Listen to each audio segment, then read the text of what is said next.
Shalom jemaat Tuhan, kita berjumpa lagi dalam Renungan Harian, edisi Kamis. Kita bersama-sama akan membahas tentang rekonsiliasi. Nah, saudara mengalami rekonsiliasi dan pengampunan dapat dinyatakan dalam hidup kita melalui latihan rohani. Nah, saudara, ada 3 latihan yang ingin saya bagikan di minggu ini. Dan Anda bisa memilih dari 3 ini, yang mana yang paling cocok dan bisa Anda lakukan. Jika memungkinkan, lakukanlah ketiga-tiganya. Nah, pertama adalah mengizinkan orang lain mengampuni untuk Anda. Jika Anda telah disakiti oleh orang lain, maka akan sulit bagi Anda untuk mengampuni orang tersebut. Anda mungkin berada dalam posisi di mana Anda tidak ingin mengampuni mereka. Biarpun Anda merasa harus mengampuninya, nah disinilah peran komunitas berfungsi. Mereka yang ada di samping Anda dapat menaikkan doa pengampunan bagi orang itu. Nah, bagaimana caranya? Nah, tentukanlah dan pikirkanlah orang yang ingin Anda ampuni. Nah, siapa yang bersalah kepada kita, orang yang menyakiti kita, dan sampai sekarang kita masih bergumul mengampuninya. Nah, mintalah teman dekat Anda, orang yang Anda percaya, teman rohani Anda, seorang murid Kristus, dan mohon pertimbangannya untuk berbagi beban ini. Nah, ini menolong kita bisa mengampuni kawan yang bersalah kepada kita itu. Nah, mintalah teman tersebut untuk mengalaminya, yakni membawakan beban ini bagi Anda. Dalam Kolose 3 ayat 13. Nah, jika dia setuju, maka dia harus berkomitmen untuk menyediakan 10 menit untuk berdoa setiap hari bagi orang yang bersalah kepada Anda itu. Dan berdoa juga bagi Anda. Nah, mintalah dia untuk berdoa agar Allah semakin memperdalam keinginan Anda untuk mengampuni. Nah, saudara meminta pertolongan saudara yang lain yang di dalam Kristus untuk mengampuni adalah sebuah cara yang baik bagi kita untuk belajar mengampuni. Nah, kita menyadari bahwa ada seseorang yang berbagi beban dengan kita. Itu sangat menolong. Salah satu contohnya adalah ketika James Bryan Smith melihat salah satu anggota kelompok kecilnya berbagi beban pengampunan ini kepada sahabat-sahabatnya. Itu menolong dia. Itu menolong dia bisa pulih. Dan rasa tidak mengampuni itu makin berkurang.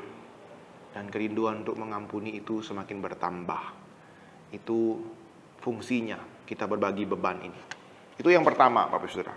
Mengizinkan orang lain mengampuni bagi Anda. Kemudian yang kedua, langkah-langkah untuk mengampuni seseorang yang telah menyakiti Anda.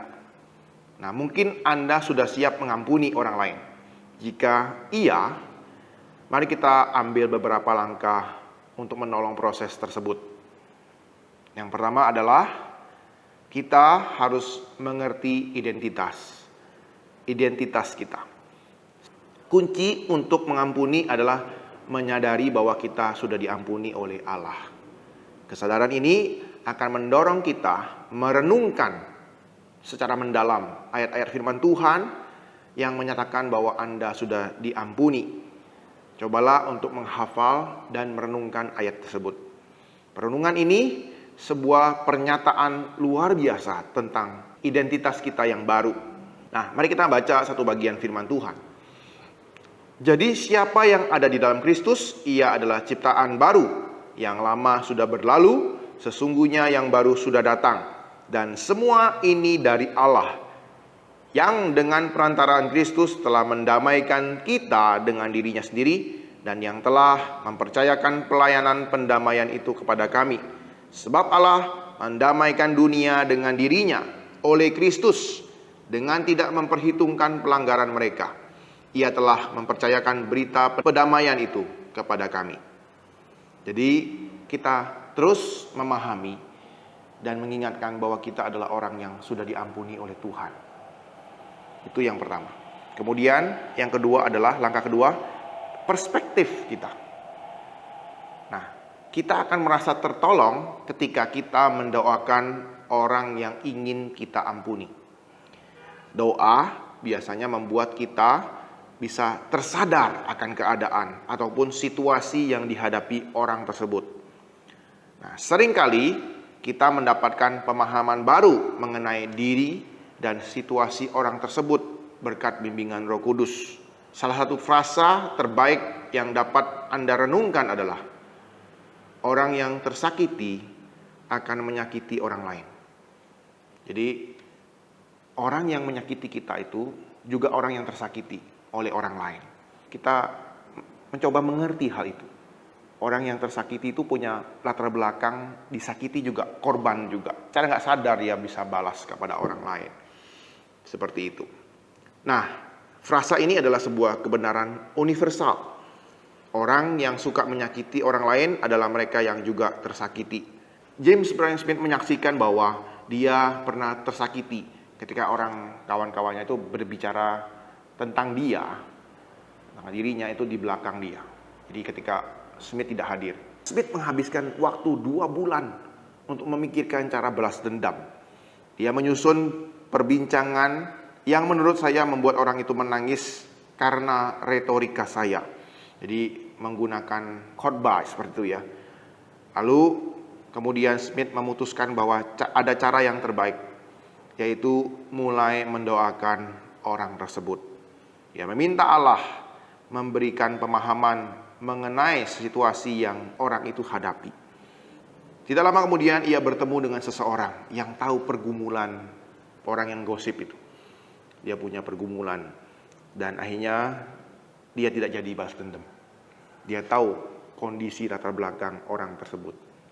Jadi perspektif ini menolong kita untuk mengerti latar belakang dari orang yang pernah menyakiti kita. Kemudian langkah ketiga adalah ketika perjamuan kudus, maka mari kita memaknai sakramen itu dengan cara yang baru. Banyak gereja mengadakan perjamuan kudus secara rutin. Gereja kita setiap bulan. Nah, mari kita melihat dengan perspektif yang baru. Makna perjamuan kudus adalah sebagai pengingat bahwa Kristus telah mendamaikan dunia dengan dirinya sendiri. Seorang yang bernama Gregory Jones mengatakan, pengorbanan Kristus telah menjadikan kita sebagai pengkhianat yang sudah diampuni, pendosa yang didamaikan. Dan dalam komunitas sesama murid Kristus, kita ini adalah orang-orang yang tidak sempurna, yang telah dipulihkan. Nah, mari kita merenungkan kebenaran ini saat kita menikmati perjamuan kudus. Yesus telah memperbaharui diri kita. Nah, Smith menawarkan latihan yang sebelum-sebelumnya, yaitu 2 dan 4. 2 jam bersama-sama dengan Allah dan lakukan 4 perbuatan baik. Latihan ini sangat cocok dengan kebenaran di atas. Kita merenungkan tentang kita yang sudah diampuni oleh Tuhan. Kita pendosa dan pengkhianat yang telah dipulihkan dan diterima oleh Kristus. Nah, dalam momen-momen perjamuan kudus, merenungkan pengampunan Kristus kepada diri kita. Kita belajar untuk mengampuni orang lain. Nah, ketika kita pulang setelah perjamuan kudus, kita bisa membagikan perbuatan baik kita dan mungkin belajar mengampuni saudara-saudara kita yang bersalah kepada kita. Kita bisa membaca 2 Korintus pasal 5 ayat 17 sampai 19. Ketika kita datang pas perjamuan kudus, sebelum perjamuan kudus, datang lebih awal, kita merenungkan firman Tuhan ini dan kebenaran ini, bahwa kita sudah ditebus oleh Kristus. Kita memperingati darah Kristus, tubuh Kristus yang dipecah-pecahkan dan ditumpahkan untuk kita.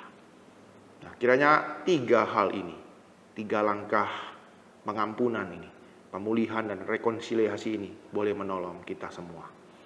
Tuhan Yesus memberkati kita, Tuhan Yesus memampukan kita. Mari kita berdoa.